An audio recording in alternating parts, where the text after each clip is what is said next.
الحمد لله نحمده ونستعينه ونستغفره ونؤمن به ونتوكل عليه ونعوذ بالله من شرور أنفسنا ومن سيئات أعمالنا من يهده الله فلا مضل له ومن يضلله فلا هادي له ونشهد أن لا إله إلا الله وحده لا شريك له ونشهد أن سيدنا وسندنا ونبينا وحبيب ربنا وطبيب قلوبنا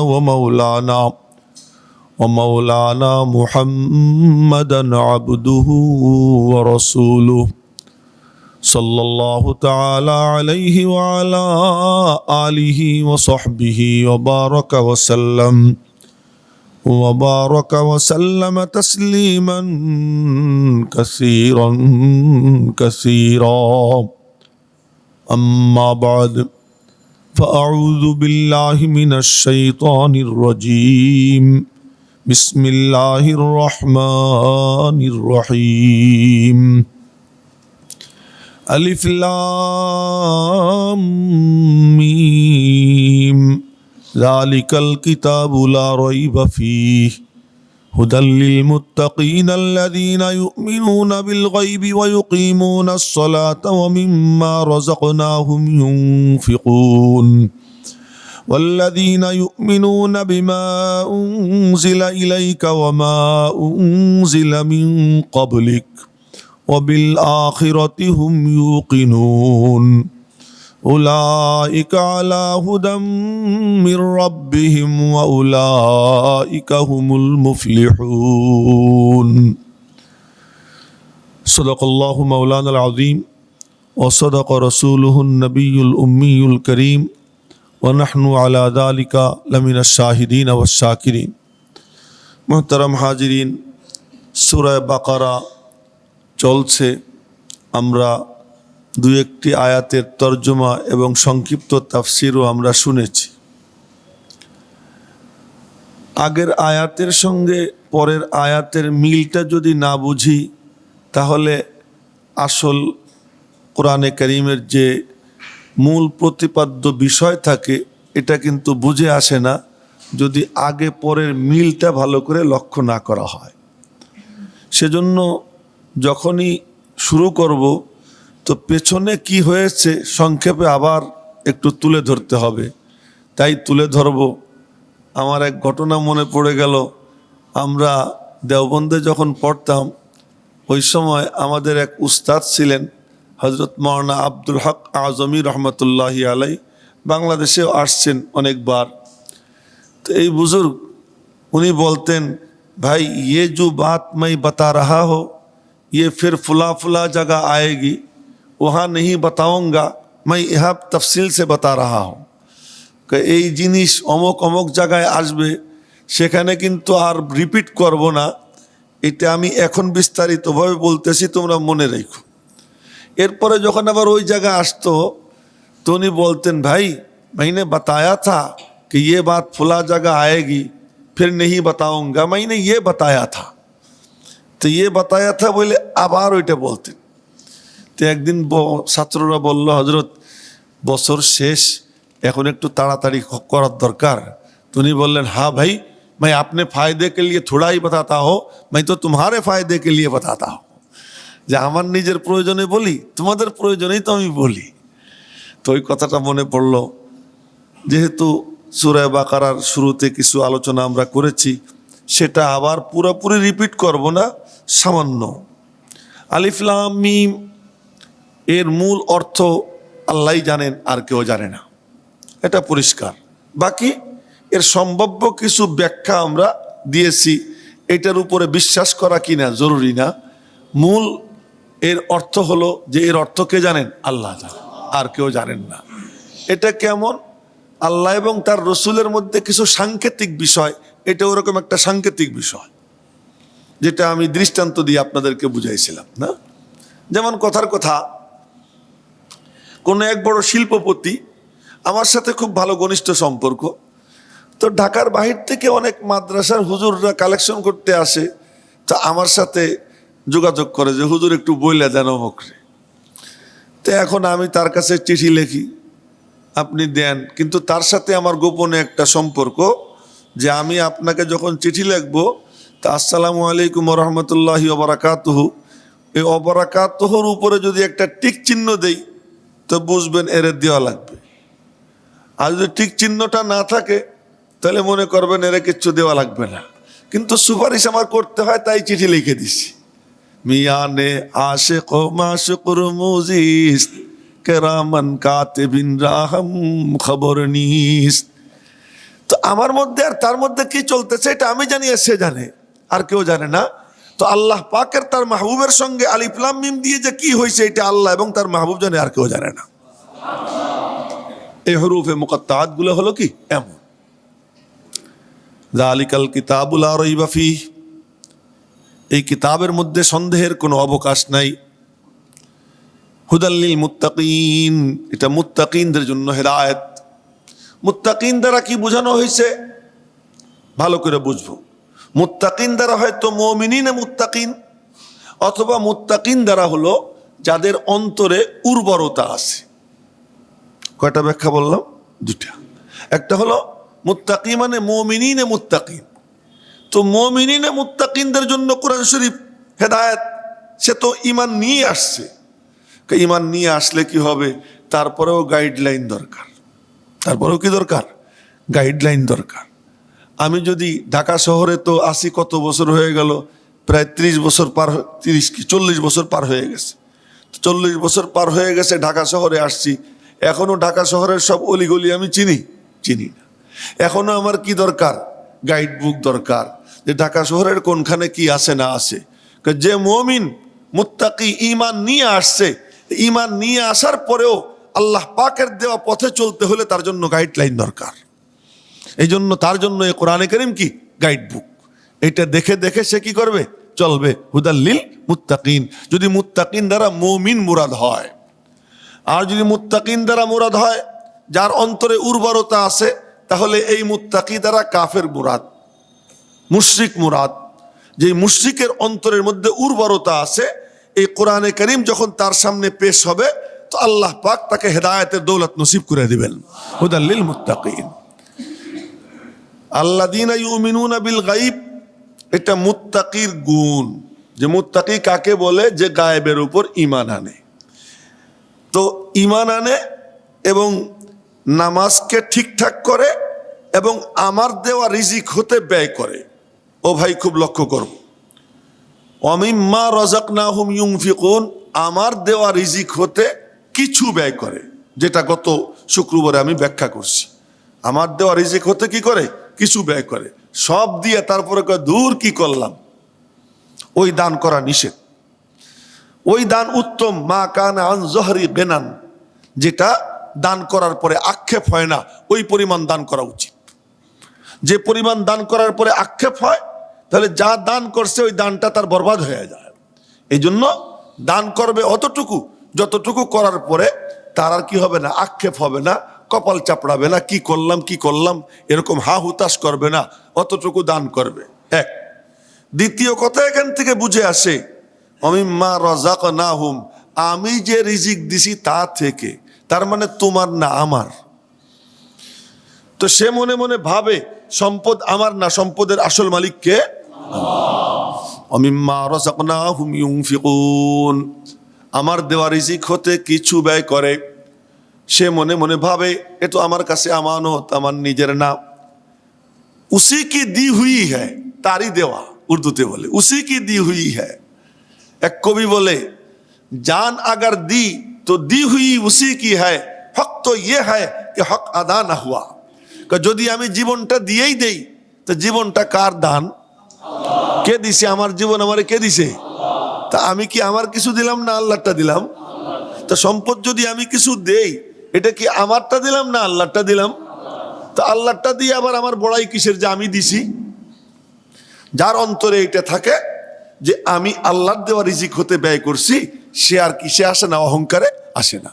যখন অহংকারে আসে না, তার আমলও বরবাদ হয় না।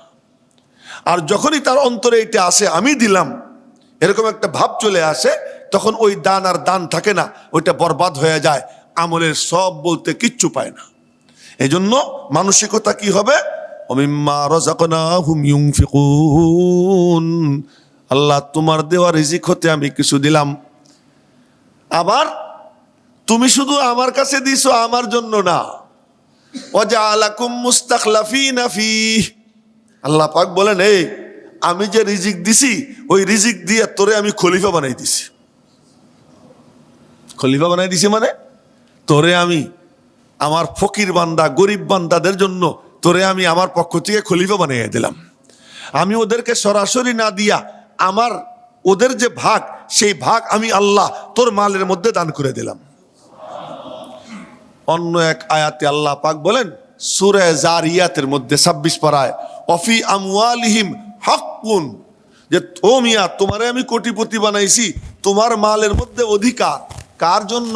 লিসাইল। আলহামদুলিল্লাহ আমাদের মসজিদে সুন্দর একটা দৃশ্য দেখা যায়, খুব কম নামাজ বাদ যায় যে নামাজের পরে ভিক্ষুক দাঁড়ায় না, দাঁড়াই এই আমি অমুক অমুক আমার এই সমস্যা, আমার আপনারা কিছু দিয়েন, এই যে চাইতেছে। ওই সময় আপনাদের যাদের পকেটে পয়সা আছে, যারা বিত্তবান, তারা মনে মনে ভাববেন আল্লাহ পাক আমার মালের মধ্যে তার হক রেখে দিয়েছেন। বলতেছেন কে? আল্লাহ। ওয়াফি আমওয়ালিহিম হাক্কুল লিসাইলি ওয়াল মাহরুম, ভিক্ষুকের জন্য বঞ্চিতের জন্য তোমার মালের মধ্যে আল্লাহ পাক তার অধিকার রেখে দিয়েছেন। ওমিম্মা রাযাকনাহুম ইউনফিকুন, এখানে বলছিলাম যে এটা হলো হযরত ওমরের মাযহাব, আবু বকরের মাযহাব না। হ্যাঁ, খরচ করার ক্ষেত্রে মাযহাব কয়টা? দুইটা। একটা হলো মাযহাবে আবু বকর আর একটা হলো মাযহাবে ওমর। আবু বকরের মাযহাব সব দিয়ে দেওয়া, আর ওমরের মাযহাব হলো কি অর্ধেক রাইখা অর্ধেক দেওয়া। সুবহানাল্লাহ। হ্যাঁ, ওমর রাদিয়াল্লাহু তাআলা আনহুর মাযহাব যেটা আল্লাহ পাক ওইটাই সকলের জন্য দিয়ে দিয়েছেন যে এই অনুযায়ী আমল করো। আবু বকরের মতো আমল করা সকলের পক্ষে কিনা সম্ভব না, কিন্তু ওমরের আমল করা সকলের পক্ষে সম্ভব। ওয়াল্লাযীনা ইউমিনুনা বিমা উনজিলা ইলাইকা ওয়া মা উনজিলা মিন ক্বাবলিক ওয়া বিল আখিরাতি হুম ইউকিনুন। এই আয়াত খুব ভালো করে বুঝবো, এই আয়াতের মধ্যে আল্লাহ পাক কি বলতেছেন। ওয়াল্লাযীনা ইউমিনুনা বিমা উনজিলা ইলাইকা, এটা কি ওই মুত্তাকির সিফাত নাকি এটা অন্য কোনো সিফাত? এটা কিন্তু একটা সিফাত, সিফাত মানে গুণ। যেমন কথার কথা ইয়াহিয়া মাহমুদকে যে ওয়াজ করে, ইয়াহিয়া মাহমুদকে যে মাদ্রাসায় পড়ায়, ইয়াহিয়া মাহমুদকে যে মসজিদে খুতবা দেয়, ইয়াহিয়া মাহমুদকে যে শুক্রবার দিন বাদ মাগরিব তাফসির করে, এই চারোটা গুণ কিন্তু কি আমার, না? এটারে আরবিতে কি বলে? সিফাত বলে। এখানে মুত্তাকির 1 নম্বর সিফাত আল্লাযীনা ইউমিনুনা বিল গায়ব, 2 নম্বর সিফাত ওয়া ইউকিমুনাস সালাহ, 3 নম্বর সিফাত ওয়া মিম্মা রাযাকনাহুম ইউনফিকুন। এখন ওয়াল্লাযীনা ইউমিনুনা বিমা উনজিলা ইলাইকা বইলা এটা কি এই মুত্তাকির সিফাত না অন্য কারো সিফাত? এটা নিয়ে হলো মুফাসসিরদের মধ্যে ইখতিলাফ, মতবিরোধ। একদল মুফাসসির বলেন ওয়াল্লাযীনা ইউমিনুনা এটাও মুত্তাকিরই সিফাত, আগে যে মুত্তাকিন গেছে এই মুত্তাকিনের কি সিফাত। এই ভালো করে বুঝেন, এটা কিন্তু তাফসির, এটা ওয়াজ না। ওয়াল্লাযীনা ইউমিনুনা বিমা উনজিলা ইলাইকা, ওই যে মুত্তাকিন, ওই মুত্তাকিনের যে 3 সিফাত বয়ান করা হয়েছে, এখানে 4র্থ সিফাত বয়ান করা হচ্ছে ওয়াল্লাযীনা ইউমিনুনা বিমা উনজিলা ইলাইকা। তাহলে ওই মুত্তাকির মধ্যে যে মুশরিক, যার অন্তরের মধ্যে উর্বরতা আছে, ওই উর্বরতা যার অন্তরে আছে, ওই মুশরিক সে গায়েবের উপরে ঈমান আনে, নামাজ দুরুস্ত করে, আমার দেওয়া রিজিক হতে ব্যয় করে, এবং যারা ইউমিনুনা বিমা উনজিলা ইলাইকা ঈমান আনে ওই ওহীর উপরে যা তোমার উপরে নাজিল করা হয়েছে, ওমা উনজিলা মিন ক্বাবলিকা, এবং যা তোমার পূর্বে নাজিল করা হয়েছে। এখান থেকে বোঝা যায় যে নবীজির উপর যে ওহী নাজিল করা হয়েছে, ওহী কয় প্রকার? 2 প্রকার। এক প্রকার ওহী যেই ওহী আমরা তিলাওয়াত করি, আর এক প্রকার ওহী যেটা তিলাওয়াত করা হয় না। যেটা তিলাওয়াত করা হয় না ওইটাকে বলে ওহিয়ে গায়রে মতলু।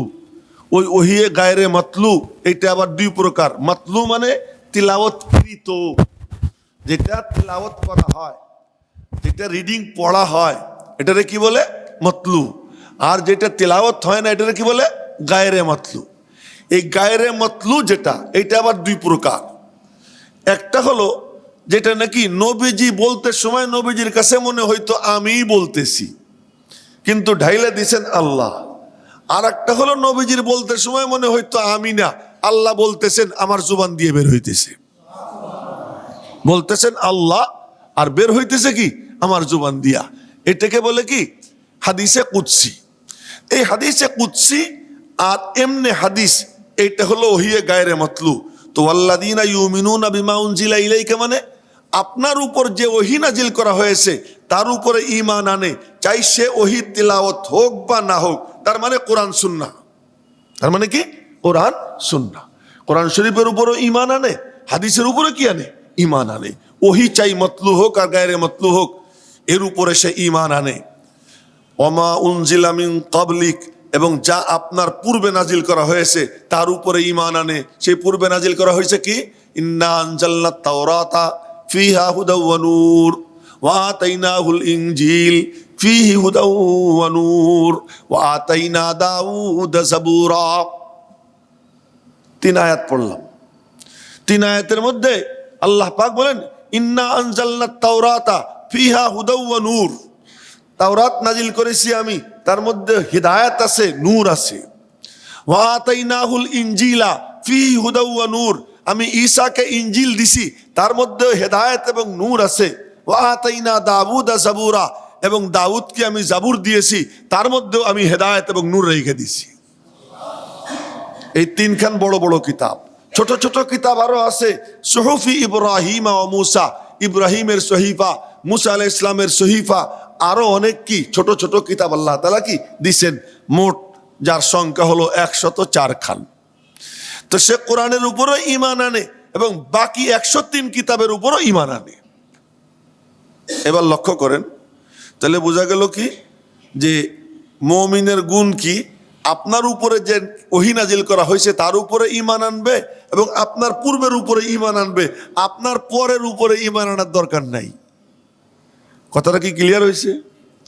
আপনার পরে কোনো কিছুর উপরে ঈমানের দরকার নাই। কেন? আপনার পরে কোনো কিতাব আসবে না, কোনো নবী আসবে না। এখানে খতমে নবুয়তের দলিল। কথাটা কি ক্লিয়ার হয়েছে? নবী যে আমাদের নবী যে শেষ নবী, উনার কিতাব যে শেষ কিতাব, এরপরে আর কোনো কিতাব আসবে না, এরপরে আর কোনো নবী আসবে না। এর জন্য একদম স্পষ্ট দলিল যে মুমিনের গুণ, 4th নম্বরের গুণ কি, সে ঈমান আনবে আপনার উপরে যা নাজিল করা হয়েছে এর উপরে এবং আপনার পূর্বের কিতাব সমূহের উপরে। পরবর্তী কোনো কিতাবও নাই, পরবর্তী কোনো নবীও নেই, সুতরাং পরবর্তীতে ঈমানের কোনো প্রশ্নও নেই। সুতরাং নবী আখিরুজ্জামান জনাবে মুহাম্মদুর রাসূলুল্লাহ সাল্লাল্লাহু আলাইহি ওয়াসাল্লাম, তিনি সর্বশেষ নবী। এরপরে যদি কেউ নবুয়তের দাবি করে, সে নবী না, সে মুতানাব্বি। তার নাম কি? নবী না, সে কি? মুতানাব্বি। মুতানাব্বি কাকে বলে? যে মিথ্যা নবুয়তের দাবিদার। তো মিথ্যা নবুয়তের দাবিদার, সুতরাং মিথ্যা নবুয়তের দাবিদার যে হবে সে কাফের। তাকে যে কাফের মনে করবে না সেও কাফের। মিথ্যা নবুয়তের দাবিদার কাফের, এবং তাকে যে কাফের মনে করবে না সেও কাফের। মির্জা গোলাম মোহাম্মদ কাদিয়ানি সে কাফের, এবং তাকে যে কাফের মনে করে না সেও কাফের, সেও কাফের। এই জন্য যারা ক্ষমতায় আসে তাদের খুব ভাবনা চিন্তার দরকার। যার সামর্থ্যে আছে তাকে কাফের ঘোষণা করার, সে যদি কাফের ঘোষণা না করে তাহলে কি হবে ফতোয়ার দৃষ্টিতে আমি জানি না, আমি জানি না। এটা খুব কঠিন সাবজেক্ট। তারা যেন কোরআন শরীফের এই আয়াত ভালো করে লক্ষ্য করে যে আল্লাহ পাক বলতেছেন ওয়াল্লাযীনা ইউমিনুনা বিমা উনজিলা ইলাইকা ওয়া মা উনজিলা মিন ক্বাবলিক ওয়া বিল আখিরাতি হুম ইউকিনুন। এবং 5ম নম্বর গুণ কি? ওয়া বিল আখিরাতি হুম ইউকিনুন, এবং আখিরাতের উপর ইয়াকিন আনে। এই বিষয় এবার শুনবেন ভালো করে। ইয়াকিন মানে কি? দৃঢ় বিশ্বাস, খালি বিশ্বাস না। ইয়াকিন মানে কি? দৃঢ় বিশ্বাস। এই দৃঢ় বিশ্বাস হয় কখন? সন্দেহের পরে যেটা আসে ওইটার নাম হলো ইয়াকিন। আগে থাকে সংশয় সন্দেহ, সংশয় সন্দেহ দূর হয়ে যে বিশ্বাসটা আসে ওই বিশ্বাসটা কি বলে? ইয়াকিন বলে। এই জন্য বলে কি ভাই ইয়াকিন করেন, বিশ্বাস করেন। তার মানে আপনার ভিতরে কিছু সংশয় আছে, সন্দেহ আছে, দূর করেন। এই দূর করার জন্য কি বলে? এই যে মসজিদ ছুঁয়ে পেলাম, যদিও মসজিদ ছুঁয়ে বলা কসমের কোনো সুযোগ নাই। এই যে কোরআন শরীফে হাত দিয়ে বললাম, তার মানে আপনার মনে সন্দেহ আছে, সন্দেহ দূর করার জন্য তাহলে ইয়াকিন হয় তখন, আগে থাকে শক, সন্দেহ, ওই সন্দেহ দূর হয়ে অন্তরের যে অবস্থাটা সৃষ্টি হয় এই অবস্থার নাম হলো কি? ইয়াকিন। এই জন্য আমরা কি বলি? আইকান্তু, আমি ইয়াকিন আনলাম, তায়াক্কান্তু, আমি ইয়াকিন করলাম। কিন্তু আল্লাহ পাকের ব্যাপারে এই কথা বলা, আইকান আল্লাহ, আল্লাহ পাক ইয়াকিন করেছেন, হারাম, এই কথা বলা যাবে না। কেন? আল্লাহর কি কোনো ব্যাপারে কোনো সন্দেহ আসেনি? আল্লাহ পাকের সামনে সমস্ত পৃথিবী, আসমান, জমিন, এমনকি সমুদ্রের অতল গহ্বর, অন্ধকারের মধ্যে একটা জাররা, একটা বিন্দু ধূলিকণা, আমার কথা না আল্লাহর কথা। আল্লাহ বলতেছেন, মা তাসকুতু মিন ওয়ারাকাতিন ইল্লা ইয়ালামুহা ওয়ালা হাববাতিন ফি যুলুমাতিল আরদ ওয়ালা রাতবিউ ওয়ালা ইয়াবিসিন ইল্লা ফি কিতাবিম মুবিন। একটা পাতাও ঝরে না আমি আল্লাহর এলেমের বাইরে। হ্যাঁ, আমি জানি পাতাটা ঝরছে কোথায়? আফ্রিকার জঙ্গলে। আমি জানি পাতাটা ঝরছে কোথায়? ওই মধুপুরের জঙ্গলে, ওই গাজীপুরের জঙ্গলে, ওই টাঙ্গাইলের জঙ্গলে, ওই অমকখানে তমকখানে একটা পাতা যখন ঝরে আমি আল্লাহর এলেমের থাইকে তারপরে ঝরে। আমি চাই তারপরে ঝরে, তার আগে ঝরে না। ওয়ালা হাব্বাতিন ফি যুলুমাতিল আরদ, ঘন ঘটা অন্ধকার, সে অন্ধকারের মধ্যে গমের একটা দানা পড়ে গেছে, চাউলের বাইল ছড়া, ওর থেকে একটা চাউল, একটা ধান পড়ে গেছে। সুবহানাল্লাহ, সুবহানাল্লাহ। রব্বুল আলামিন বলেন, ওয়ালা হাব্বাতিন ফি যুলুমাতিল আরদ, সরিষা, রাই, কত ক্ষুদ্র ক্ষুদ্র কে যখন পড়ে যায়, ওয়ালা হাব্বাতিন ফি যুলুমাতিল আরদ ওয়ালা রাতবিউ ওয়ালা ইয়াবিসিন, ভিজা হোক আর শুকনা হোক, যাই হোক, আমি আল্লাহর এলেমের বাইরে কিচ্ছু হইতে পারে না, আমার এলেমে সব আছে। সুতরাং আল্লাহর ব্যাপারে কথা বলা যে আল্লাহ ইয়াকিন করছে, আস্তাগফিরুল্লাহ, আল্লাহ পাকের সামনে সব হাজির। আল্লাহর এলেম কেমন? আমার আল্লাহর এলেম কেমন? সারা দুনিয়াটা আল্লাহ পাকের কাছে কেমন? এ মনে করেন, মানে একটা এই আমার হাতের তালুতে 100 পিঁপড়ে রাখা যাবে না? কথা বলেন, আরো বেশি রাখা যাবে না? 100 পিঁপড়ে। এখন একটা পিঁপড়ে হাতের তালুর মাঝখানে, সুবহানাল্লাহ, ও কবে কি কত দূর এই পর্যন্ত, ও তো 1 সেন্টিমিটারের বেশি দেখে না। পিপিলিকা 1 সেন্টিমিটারের থেকে দূরে কি করে না, দেখে না। তো পিপিলিকা এখান থেকে, বাবা এত দূর, আমি ওই রকম সুবহানাল্লাহ, কোথায় আসমান কোথায় জমিন, না কোথায় আসমান, কোথায় সপ্তম আসমান, কোথায় সিদরাতুল মুনতাহা, এই সব নিয়ে আমি গবেষণা করতেছি। আমার রব্বুল আলামিনের কাছে আমার এক হাতের তালুর মধ্যে 100 পিঁপড়ার যে হাল, বলে আল্লাহ পাকের কাছে এই সব পিঁপড়েগুলো কি আমার চোখের সামনে না আমার চোখের বাইরে? আমি তো সব কি আমার চোখের আওতায় দেখতেছি না? আসমান জমিনের সব কিছু আল্লাহ পাকের কাছে ঠিক এমন, এর থেকেও বেশি স্পষ্ট, এর থেকেও বেশি স্পষ্ট। সুতরাং আইকান আল্লাহ, আল্লাহ ইয়াকিন করছেন, এই কথা কি কোনো অবকাশ নাই, বরং আল্লাহ পাকের এলেমের ব্যাপারে আলিম আল্লাহ। এই জন্য কোরআনে কারীমে আল্লাহ পাকের শানে যেখানে আছে কি, আলিম আল্লাহ আন্নাকুম কুনতুম তাখতানুন, আল্লাহ জানেন। ওরকম ভাবে হুয়াল্লাহুল্লাযী লা ইলাহা ইল্লাহু আলিমুল গায়বি ওয়াস শাহাদা, আল্লাহ পাক যেখানেই আসছে নিজের শানে কি বলছেন? এলেম, এলেম, সব আমার এলেমের মধ্যে হাজির, সব আমার জানা। এই জন্য ওয়াবিল আখিরাতি হুম ইউকিনুন, ইয়াকিন কাকে বলে? আবার বলতেছি, ইয়াকিন কাকে বলে? শক, সন্দেহ, সংশয়, সন্দেহ দূর হয়ে এরপরে কলবের যে বিশ্বাসের অবস্থা সৃষ্টি হয়, ওই অবস্থার নাম হলো কি? ইয়াকিন। সুতরাং আল্লাহর শানে কোনো ইয়াকিন শব্দ ব্যবহার করা যায় না।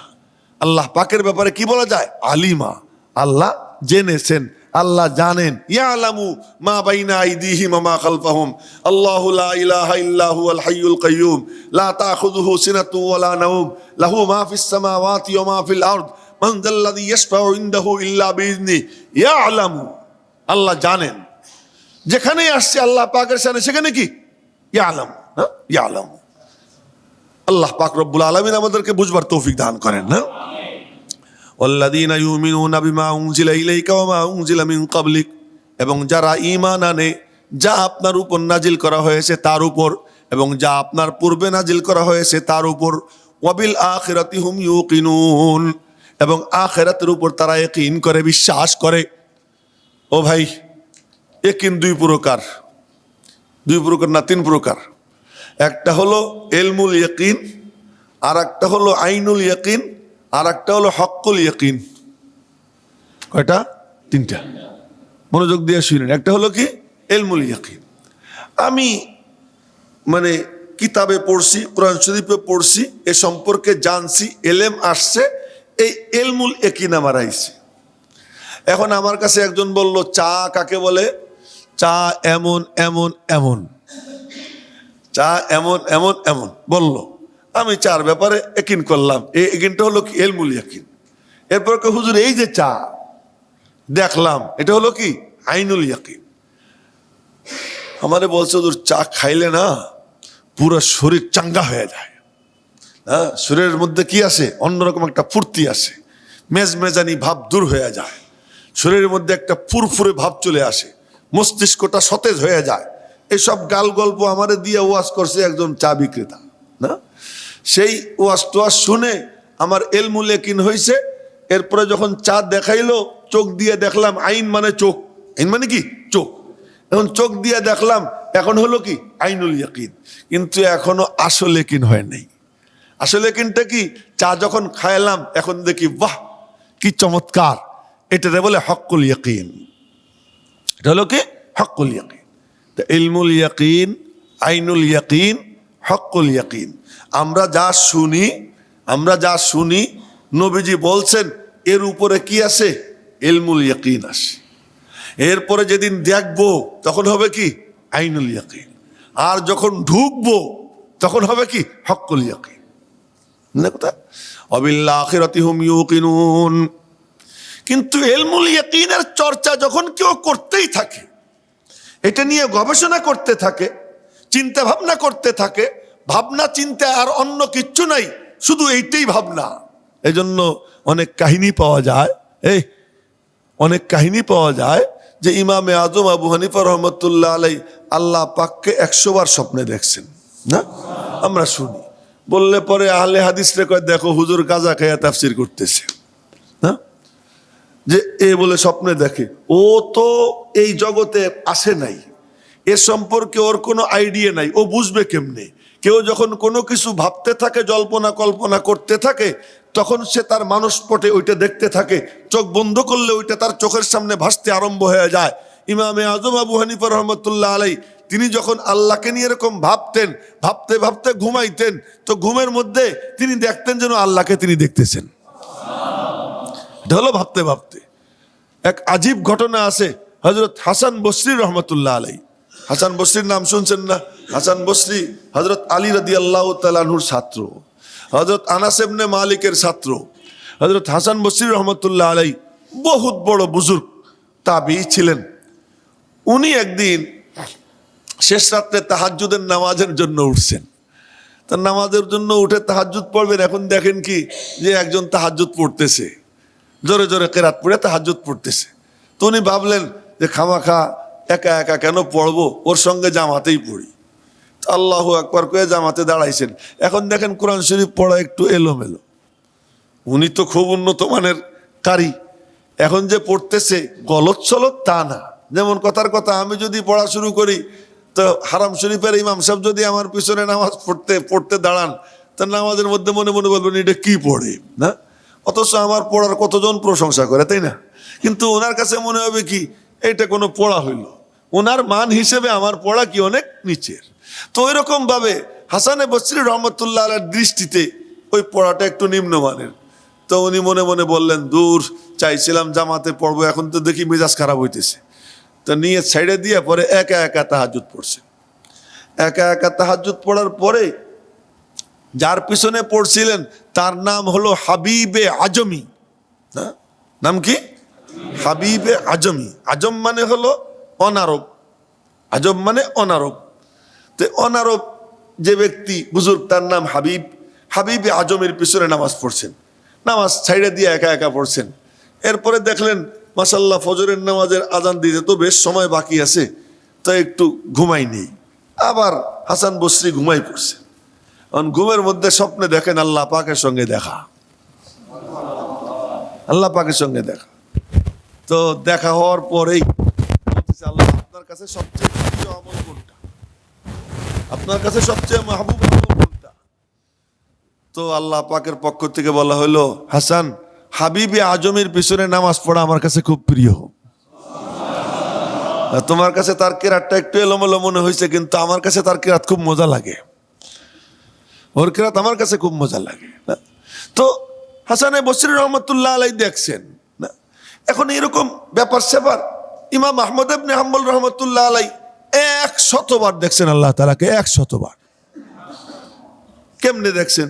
আল্লাহরে তো দেখা যায় না, আল্লাহ নিজে বলছেন লা তুদরিকুহুল আবসার, এই চোখ দিয়ে আল্লাহকে দেখা যায় না। ওয়া হুয়া ইউদরিকুল আবসার, আল্লাহ সব দেখেন, চোখ কোনো চোখের পক্ষে সম্ভব না আল্লাহকে দেখা।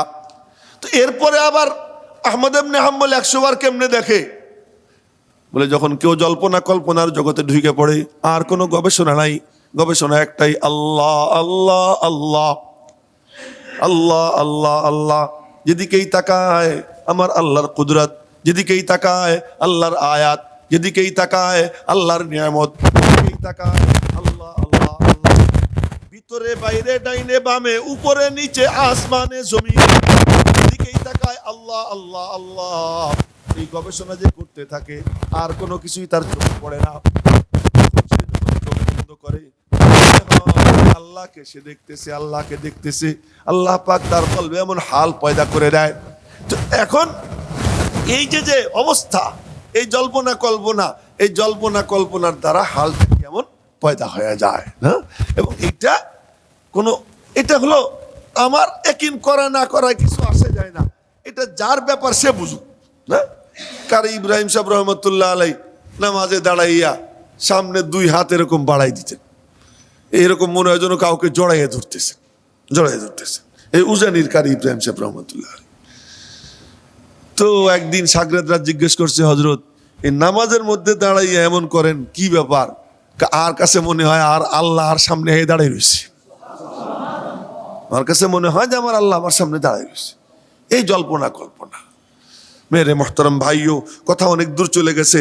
তো বলতেছিলাম যে ওয়াল্লাযীনা ইউমিনুনা বিমা উনজিলা, তো এই জল্পনা কল্পনা যে করতে থাকে, তো জান্নাত তো গায়েব, তাই না? জান্নাত কি গায়েব? বলছিলাম ইউমিনুনা বিল গায়ব আয় মা গাবা মিনাল্লাহি ওয়াল মালাইকাতি ওয়াল জান্নাতি ওয়ান নার। আল্লাহ, ফেরেশতা, জান্নাত, জাহান্নাম, আরশ, কুরসি, লৌহ কলম সব কিছু দৃষ্টির আড়ালে আমার থেকে গায়েব, কিন্তু এর উপরে ঈমান। ওই ঈমান হলো ইলমুল ইয়াকিন। ওই ঈমান হলো কি? ইলমুল ইয়াকিন। কিন্তু ইলমুল ইয়াকিন এইটা নিয়ে যে গবেষণা করতে থাকে, গবেষণা করতে করতে তার কাছে মনে হয় যেন চোখের সামনে সে দেখতেছে, আইনুল ইয়াকিন হয়ে যায়। কি হয়ে যায়? আইনুল ইয়াকিন হয়ে যায়। এই জন্য সাহাবায়ে কেরাম দুনিয়ায় থেকেও জান্নাতের ঘ্রাণ পাইতেন, দুনিয়া থেকেও জান্নাতের ঘ্রাণ কি পাইতেন, একদম চাক্ষুষ না, চাক্ষুষ। হযরত সাদ ইবনে মুআজকে বলতেছেন, সাদ ইবনে আবি ওয়াক্কাস রাদিয়াল্লাহু আনহুকে বলতেছেন, হযরত আনাস ইবনুন নজর, আইনা ইয়া সাদ, এ সাদ কই যাও? সাদ ইবনে আবি ওয়াক্কাস তিনি হলেন 3 নম্বর মুসলমান। কয় নম্বর মুসলমান? 3 নম্বর মুসলমান। রিশতায়, আত্মীয়তায় নবীজির মামু।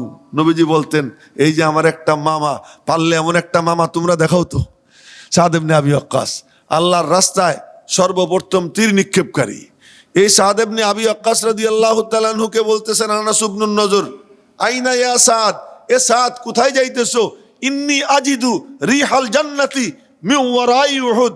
আরে আমি তো উহুদের পেছন থেকে জান্নাতের ঘ্রাণ আমার নাকে আসতেছে, না ঘ্রাণ পাইতেছি, আমি জান্নাতের ঘ্রাণ পাইতেছি। তো কি ব্যাপার, জান্নাতের ঘ্রাণ এখানে কেমনে আসে?